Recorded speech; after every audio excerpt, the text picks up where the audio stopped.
Welcome to Bio Academy. Now, today we are going to start with the chapter number 1, Living World.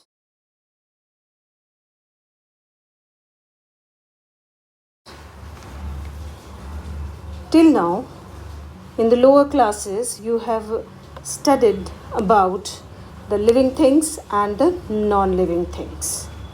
अब जो हम पढ़ने वाले हैं इस बार ये थोड़ा सा हायर लेवल है। लिविंग थिंग्स और नॉन लिविंग थिंग्स में अभी तक जो कुछ भी आपने देखा है दैट इज़ कि लिविंग थिंग्स जो होते हैं they are going to be having the characteristic features. They can move, they can respire, they can digest the food, they can excrete the food, they are able to reproduce. ये सब characters आपने अभी तक lower classes में पढ़े थे. And non living को आपने देखा था कि ये वो ऑर्गेनिजम्स होते हैं जो मूवमेंट नहीं कर सकते, रेस्पिरेशन नहीं कर सकते, डाइजेशन नहीं कर सकते, एक्सक्रीशन नहीं कर सकते, रिप्रोडक्शन नहीं कर सकते. So all these organisms which we have studied in the lower classes are showing all these characters. But now in this chapter we are going to see the characteristics of the living organisms at the molecular level. That means वो characteristics उन organisms के जो defining features कहलाते हैं उन living organisms के, and we can say that these organisms are the living organisms. Now here we are going to see the characteristic features like the first one, that is the structure of the cell. If you see the structure of the cell, you can see here that the cellular structure, that is the basic component of the life. Cell is the building block of the life. It is the structural unit of the life, or it is the structural unit of the organisms.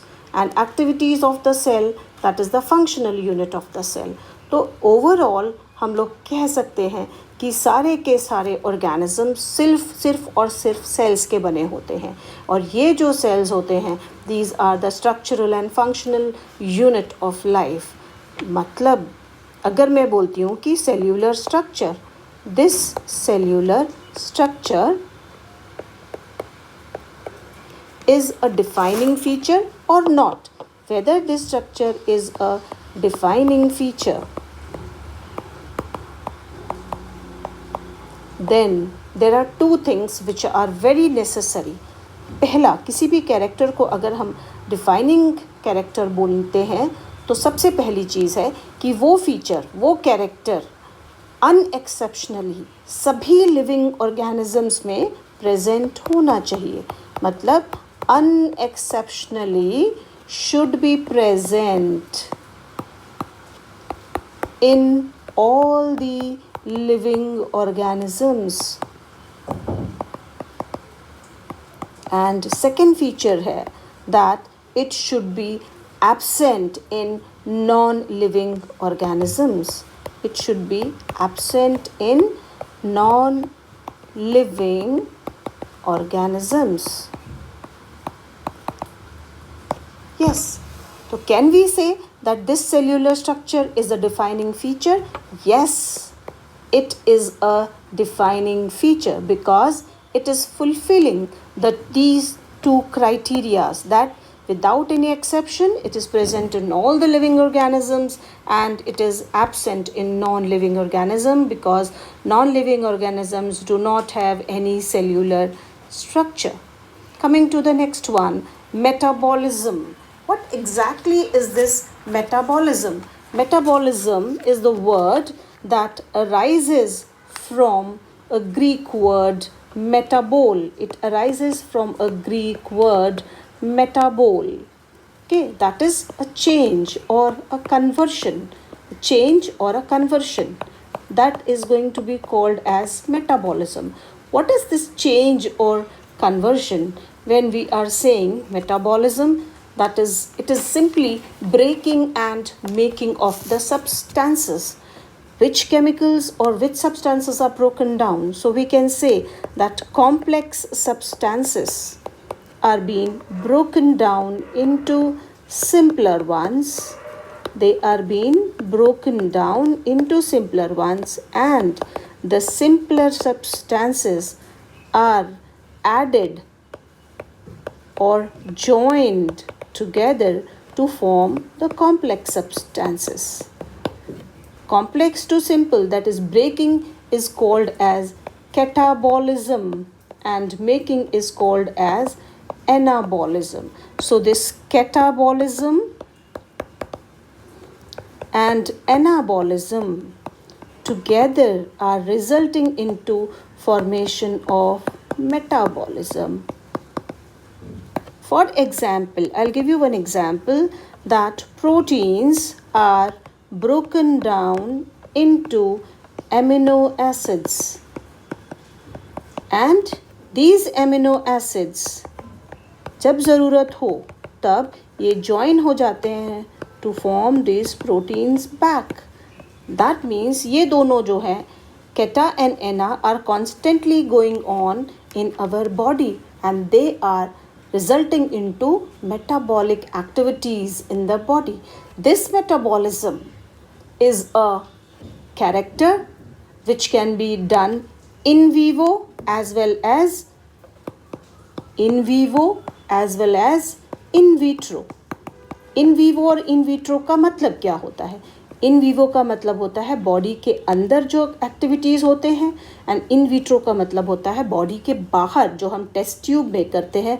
Those activities are called as in vitro.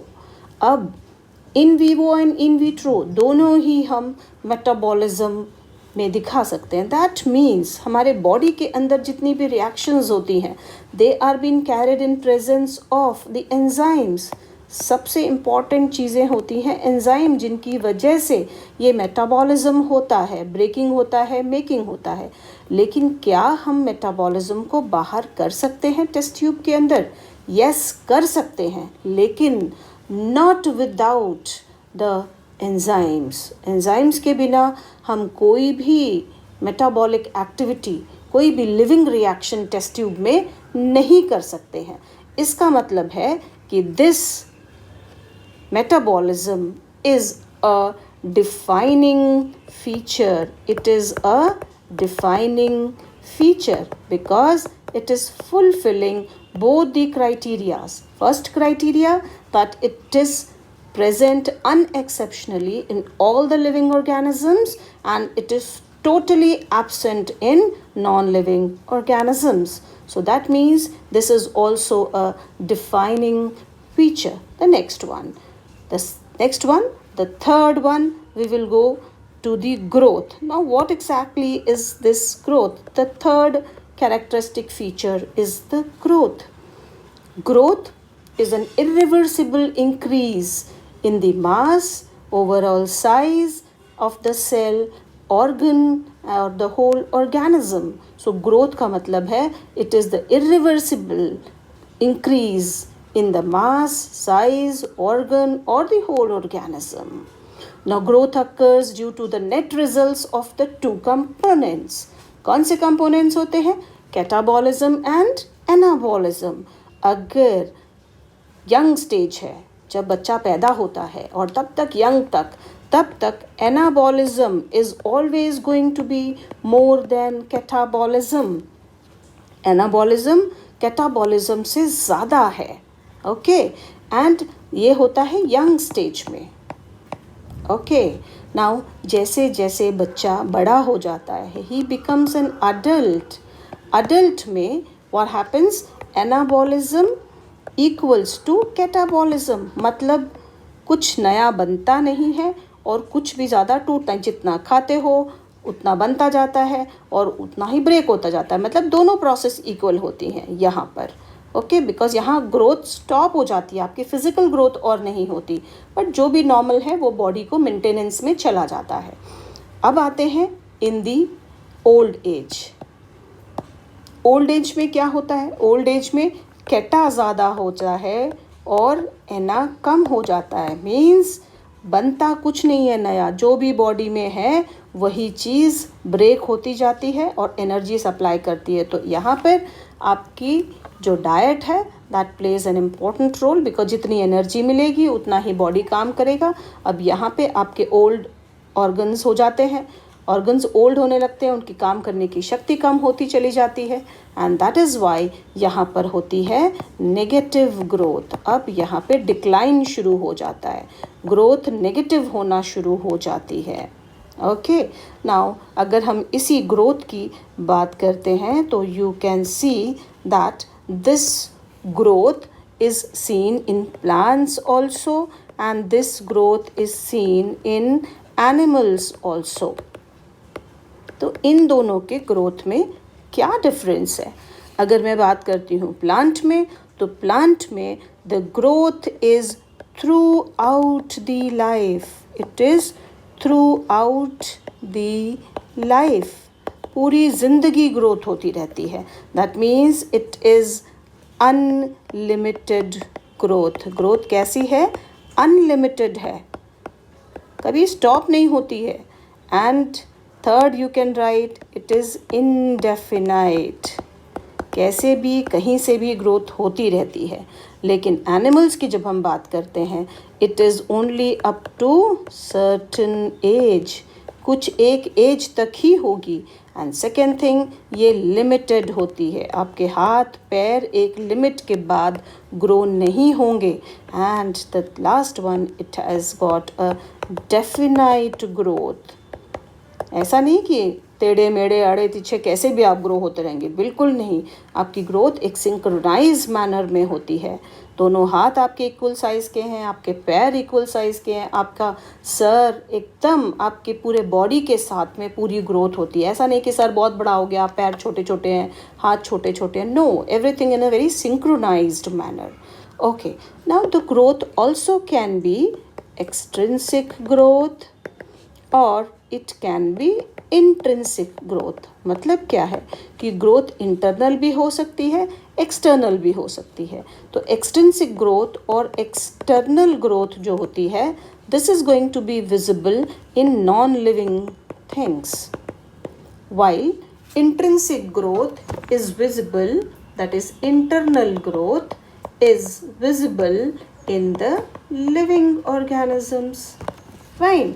Now अगर हम extrinsic growth की, external growth की, non living organism में अगर हम growth की बात करते हैं, तो यू कैन सी कि नॉन लिविंग ऑर्गेनिजम्स के अंदर the growth is due to the deposition. Suppose ये पहाड़ है, तो इसके ऊपर डिपोजिशन होता चला जाता है। ये पहाड़ धीरे धीरे धीरे धीरे बड़ा होता चला जाता है, and it takes millions of years, deposition होते होते ये पहाड़ बहुत ऊंचा हो जाता है। दैट मीन्स ग्रोथ होती है इसमें भी, लेकिन ये ग्रोथ एक्सटर्नल ग्रोथ है, and that is due to deposition from outside. लेकिन अगर मैं एक सेल की बात करती हूँ, दिस इज अ सेल, तो सेल के अंदर कभी भी डिपोजिशन बाहर से नहीं होता है, सेल अंदर से ग्रो होता है। सेल में डिपोजिशन जो होता है वो अंदर से होता है, इनसाइड। दैट मीन्स बाहर से अंदर की तरफ ये ऑर्गेनिज्म ग्रो होगा। हमारी ग्रोथ आपको कभी नज़र आती है? बिल्कुल नहीं। सेल अंदर से ग्रो होते हैं। That means growth is internal, adding of new substances from inside. नया सब्सटेंस अंदर से ऐड होता है और हमारी बॉडी बड़ी होती चली जाती है। सो इसका मतलब है whether this character, that means growth, is a defining feature or non-defining feature. Definitely it is a non-defining feature. Why it is non-defining feature? क्योंकि ये हमारे दोनों क्राइटेरियाज को फुलफिल नहीं कर रहा है। कौन से क्राइटेरियाज? पहला क्राइटेरिया कि ये सिर्फ और सिर्फ लिविंग ऑर्गेनिज्म में होना चाहिए विदाउट एक्सेप्शन। लेकिन ये बात ठीक है कि ये लिविंग ऑर्गेनिज्म में होता है, लेकिन सेकंड है कि it should be absent in non living. तो ये क्राइटेरिया तो फुलफिल नहीं हो रहा है, बिकॉज नॉन लिविंग में external growth is present. That's why this is a non-defining feature. We'll go to the next one, that is reproduction. When we are talking about reproduction, that is the fourth feature. Okay, now in reproduction क्या है? अपने जैसा दूसरा produce करना. Okay, so it is the process of formation of the production of the offsprings having the features more or less similar to the parents. Okay, so we are producing the offsprings of our own kind. Dog produce करता है, cat produce करती है. इसका मतलब ऐसा नहीं तो human के dog पैदा हो जाएगा या cat को human पैदा हो जाएगा. Never happens this, because of the genes which are present inside the asexual reproduction or sexual reproduction. अगर मैं बात करती हूँ asexual reproduction की, तो asexual reproduction is the uniparental type of the reproduction. एक ही parent की ज़रूरत है. There is no gametes formation, no fusion of gamete, that means no zygote. कोई zygote नहीं बनता, क्योंकि दो gametes जो बनते हैं मेल फीमेल gamete यहाँ होते ही नहीं है. एक ही है, ना तो मेल है ना तो फीमेल है. एक ही पेरेंट है. अब वो मेल भी हो सकता है, फीमेल भी हो सकता है, जो भी सिंगल पेरेंट है. एंड वहाँ पे कोई गैमेट नहीं बनते हैं, कोई जाइगोट नहीं होता, कोई फ्यूजन नहीं होता. एंड ये asexual reproduction large number of offsprings बनाते हैं. लार्ज नंबर ऑफ ऑफस्प्रिंग्स एक साथ, पूरा झुंड का झुंड बच्चे तैयार हो जाते हैं within a short period of time. And they all are carbon copies, they are clones of the parents. Cloning होती है, एक जैसे देखने में हुबहू हम पहचान ही नहीं सकेंगे कि बच्चा कौन सा है, पेरेंट कौन सा है. एक जैसे कार्बन कॉपीज दिखते हैं. And there are different methods of asexual reproduction, that is spore formation, binary fission, okay, fragmentation, regeneration, and so on. There are different methods of asexual reproduction. When we are talking about sexual reproduction, इसमें it is biparental type. Gamete का formation होता है, यहाँ पर gamete formed होते हैं. And zygote बनता है, यहाँ पे नो जाइगोट, इजंट इट. यहाँ जाइगोट का फॉर्मेशन होता है because male and female egg and sperm fuse together to form a zygote. Okay, egg female बनाता है and the sperm is from father. And जब दोनों मिक्स होते हैं तो जाइगोट बनता है. And gametes are the egg and the sperm. So sperm and egg fuse होके they will result into formation of zygote. और ये जाइगोट बड़ा होके it will result into formation of a new individual बना देगा. Fine. Now that means sexual reproduction में carbon copy नहीं होती है because there is formation of zygote और केमिकल रिएक्शंस होते हैं, डीएनए रेप्लिकेशन होता है, बहुत सारी चीज़ें होती हैं जिसकी वजह से हम थोड़े से अलग दिखते हैं. There is crossing over which is taking place, जो रिकॉम्बिनेशन करता है, जिसकी वजह से हम एक जैसे नहीं होते, कार्बन कॉपीज़ नहीं होते, बट हम अपने पेरेंट्स जैसे दिखते हैं, मतलब हम ह्यूमन्स ही रहते हैं. Okay, now if you talk about the growth and reproduction, क्या ये दोनों एक चीज़ है? Yes. In asexual reproduction you can say the growth is equal to reproduction. मतलब increase in cell size, increase in cell number, ये दोनों ही एसेक्सुअल रिप्रोडक्शन में इक्वल हैं. दैट मीन्स हम बोल सकते हैं एसेक्सुअल रिप्रोडक्शन में और यूनिसेल्युलर ऑर्गेनिज्म में growth and reproduction is a mutually inclusive events. Inclusive है, दोनों ही एक जैसे हैं. यहाँ पर सेल साइज भी बड़ा हो रहा है, that is also called growth, और सेल नंबर भी बड़ा हो रहा है, उसको भी हम ग्रोथ बोलते हैं. बट सेक्सुअल रिप्रोडक्शन में या फिर मल्टी सेल्युलर ऑर्गेनिज्म में growth is not equal to reproduction because these are mutually exclusive events. दोनों अलग अलग होते हैं. ओके, दैट मीन्स सेल का नंबर इंक्रीज करना is not necessary the reproduction. Cell size का इंक्रीज करना is not necessary the reproduction. It is increase in the number of the organisms. Okay, so it is a mutually inclusive event होता है. यहाँ पे exclusive event होता है. Fine. अब क्या हम बोल सकते हैं? अब ये रिप्रोडक्शन सभी ऑर्गेनिज्म में, हायर ऑर्गेनिज्म में दिखता है।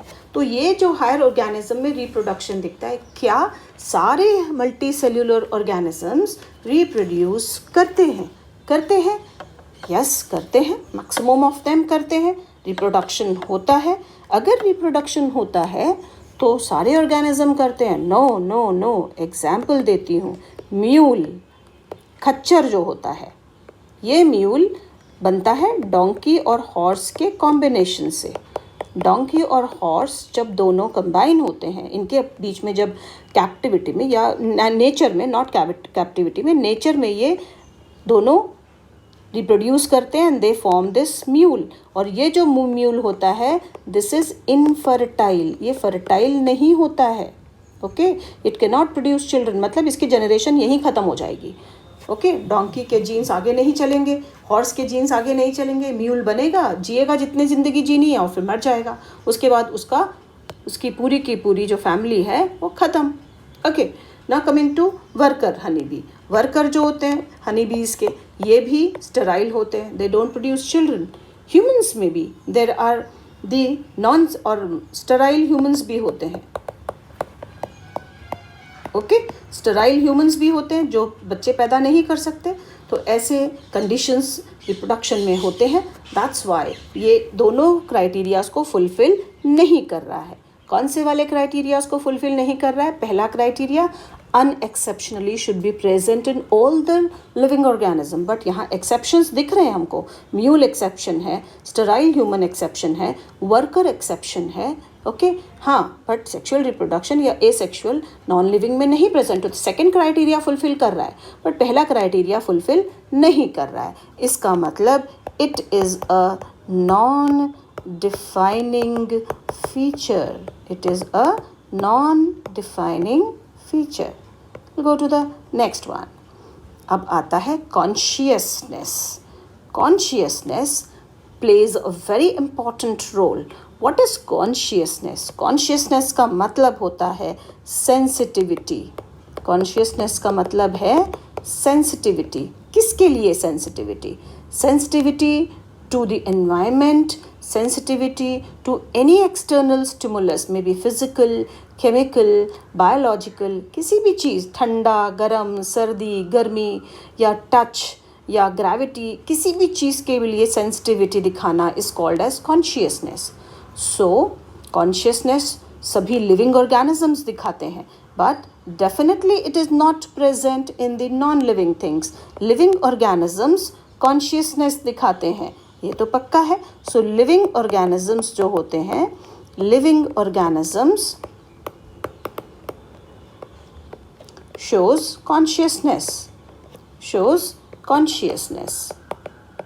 isn't it? That means they are sensitive, sensitivity दिखाते हैं, they show sensitive nature. Plants भी दिखाते हैं, यस, प्लांट्स भी दिखाते हैं, ऑफ कोर्स प्लांट्स भी दिखाते हैं, एनिमल्स भी दिखाते हैं, दोनों के दोनों कॉन्शियसनेस दिखाते हैं। आपने देखा होगा, touch me not plant, that means mimosa pudica. Mimosa pudica को अगर हम टच करते हैं तो डेफिनेटली उसके पत्ते जो हैं वो ड्रूप डाउन हो जाते हैं। इस तरीके से उसके पत्ते जो हैं वो नीचे की तरफ झुक जाते हैं, isn't it? And this is the sensitive nature, that means ये टच को सेंसिटिविटी दिखाता है। वैसे ही टच होते हैं, कितने बार आपने क्लाइंबर्स देखे होंगे, तार के ऊपर चढ़ जाते हैं, क्लाइंब हो जाते हैं, that means they are showing the sensitive nature. Animals, of course animals are also conscious, consciousness है। आप उनको प्यार करो, दे अंडरस्टैंड लव। आप उनको हेट करो, आप उनको मारो, they will not come to you because they understand the feelings, they show consciousness. But क्या वो अपने बारे में कॉन्शियस हैं? Are they self conscious? No. अगर हम प्लांट्स, एनिमल्स और ह्यूमंस में देखें तो humans are the most conscious organism. सबसे ज़्यादा कॉन्शियसनेस ह्यूमंस में दिखती है, क्योंकि they can not walk naked. हम क्या नेकेड सड़क पे चल सकते हैं? नहीं चल सकते, because very conscious, we are always going to take care of ourselves, we want to be proper, सुंदर दिखना चाहते हैं, we want to look beautiful. Why? Because we are conscious. हम किसी कोई हमारी अगर इंसल्ट कर दे तो हम सह नहीं पाते हैं. क्यों? क्योंकि we are conscious, most conscious animal on the surface of the earth. सबसे ज़्यादा कॉन्शियस हम हैं, इज़न्ट इट? हम हर चीज़ के बारे में, अपने बिहेवियरल पैटर्न के बारे में कॉन्शियस हैं, बोलने के बारे में कॉन्शियस हैं, पहनने के बारे में कॉन्शियस हैं. तो इसका मतलब है अगर मैं बोलूँगी which is the defining feature, yes this is the most defining feature. कौन सा वाला? Consciousness is the most defining feature. जितने भी कैरेक्टर्स प्रेजेंट हैं, पांचों में से, 5 कैरेक्टर्स में से सबसे कॉन्शियस जो, सबसे डिफाइनिंग फीचर जो है, that is going to be the consciousness. Okay, my question to you, अगर एक पर्सन कोमा में है तो क्या हम उस पर्सन को डिफाइनिंग, मतलब हम उसको लिविंग बोलेंगे या नॉन लिविंग बोलेंगे? Definitely we will be calling that person in coma as non living, because उसके बाकी सब एक्टिविटीज़ चल रहे हैं लेकिन ही इज़ नॉट कॉन्शियस. अगर उसको नेकेड भी कर दिया जाए तो उसे नहीं पता चलेगा, isn't it? बिकॉज उसका ब्रेन वर्क नहीं कर रहा है. If the brain is not working we will say that person is not living, he is a non living object, he is a dead object. जिस दिन वो अपना कॉन्शियसनेस रिस्टोर कर लेगा तब हम कि now that person is a living person. Okay, so now if we compile the whole chapter and we can extract the juice of the chapter, we can say that the 5 characters, the first one, that is the cellular structure, second one metabolism, third one growth, fourth one reproduction, and the fifth one, that is consciousness. अगर हम इन पांचों characters को देखेंगे तो we can see here that यहाँ पे this is living and non-living. So we can see here whether this character is present in living. Yes, it is present. It is absent in the non-living. That means this character is a defining feature. Metabolism is present in living, non-living में absent होता है तो it is a defining feature. Growth living में होती है, non-living में होती है. Growth is present in living, it is also present in non-living, and यहाँ पर वो extrinsic growth दिखाता है. So this is a non-defining feature. अगर मैं reproduction की बात करती हूँ तो reproduction takes place only in living. It is not present in non-living, but यहाँ पे exceptions are present. There are exceptions here. That's why this is also a non-defining feature. Consciousness is present only in living, not in non-living, and this is the most defining feature. This is the most defining feature which is present in the living organisms because it is seen in case of human beings.